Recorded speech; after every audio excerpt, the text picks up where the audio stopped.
नमस्कार दोस्तों, आपका अपना चैनल यूथ एजुकेशन सेंटर में आप सभी का स्वागत है। आज हम लोग विज्ञान के कुछ मोस्ट इम्पोर्टेंट क्वेश्चन को देखेंगे। तो चलिए आइए देखते हैं। पहला प्रश्न हमारा क्या है। पहला प्रश्न हमारा है कि क्रोमोसोम गुणसूत्र की खोज किसने की थी। तो गुणसूत्र की खोज आपके स्ट्रासबर्गर ने की थी। अगला प्रश्न कह रहा है आपका गुणसूत्र का नामकरण किसने किया है। तो गुणसूत्र का नामकरण आपका वाल्डवेयर ने किए हैं। कौन किया है? वाल्डवेयर ने। अगला प्रश्न है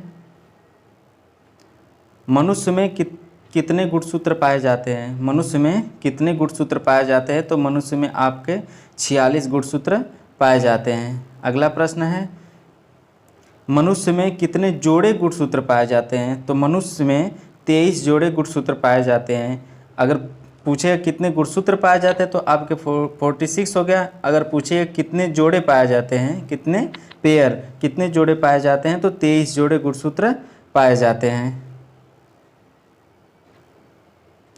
अगला प्रश्न है संतान का लिंग निर्धारण किसके गुणसूत्र से होता है। तो संतान के लिंग निर्धारण आपका पिता के गुणसूत्र से होता है। संतान का जो लिंग निर्धारण है वो पिता के गुणसूत्र से होता है। अगला प्रश्न है सर्वाधिक गुणसूत्र किसमें पाया जाता है। तो सर्वाधिक गुणसूत्र आपके ओफियोग्लोसम फर्म, ये एक प्रकार की वनस्पति होती है, इसी में सर्वाधिक गुणसूत्र पाया जाता है। अगला प्रश्न है न्यूनतम गुणसूत्र किसमें पाया जाता है। न्यूनतम मतलब सबसे कम गुणसूत्र ऑस्ट्रेलियन चींटी में पाया जाता है। अगला प्रश्न है चिंपैंजी में गुणसूत्र पाए जाते हैं। तो चिंपैंजी में 48 गुणसूत्र पाया जाता है। अगला प्रश्न है टमाटर में गुणसूत्र पाए जाते हैं। तो टमाटर में 24 गुणसूत्र पाए जाते हैं। अगला प्रश्न है कबूतर में गुणसूत्रों की संख्या है। तो कबूतर में गुणसूत्र 80 गुणसूत्र पाए जाते हैं।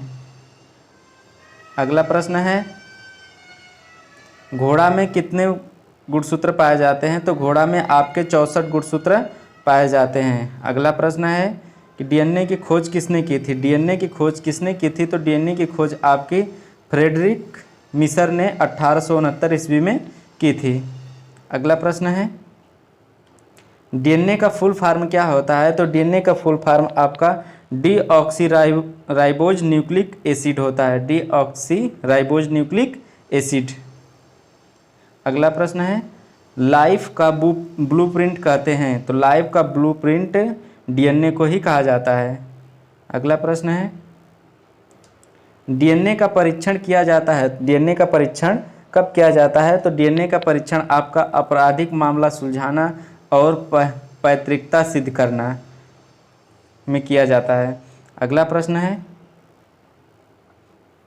डीएनए परीक्षण किया जा सकता है। तो डीएनए का परीक्षण किस माध्यम से किया जाता है, किसके द्वारा किया जाता है। तो आपका बाल से, नाखून, यूरिन हो गया, स्पर्म हो गया, ब्लड हो गया, फिंगरप्रिंट, इन सभी के द्वारा ही डीएनए का टेस्ट परीक्षण किया जा सकता है। अगला प्रश्न है डीएनए का एक खंड है। तो डीएनए का एक खंड जीन है। क्या है? जीन है। अगला प्रश्न है लक्षणों को एक पीढ़ी से दूसरी पीढ़ी में पहुंचाता है कौन? जीन। लक्षणों को एक पीढ़ी से दूसरी पीढ़ी तक पहुंचाता है कौन? जीन। अगला प्रश्न है जीन की खोज किसने की थी। तो जीन की खोज जोहानसन ने की थी। कौन किया था? जोहानसन ने। अगला प्रश्न है आरएनए का फुल फॉर्म क्या होता है। तो आरएनए का फुल फॉर्म आपका राइबोज न्यूक्लिक एसिड होता है। क्या होता है? राइबोज न्यूक्लिक एसिड होता है।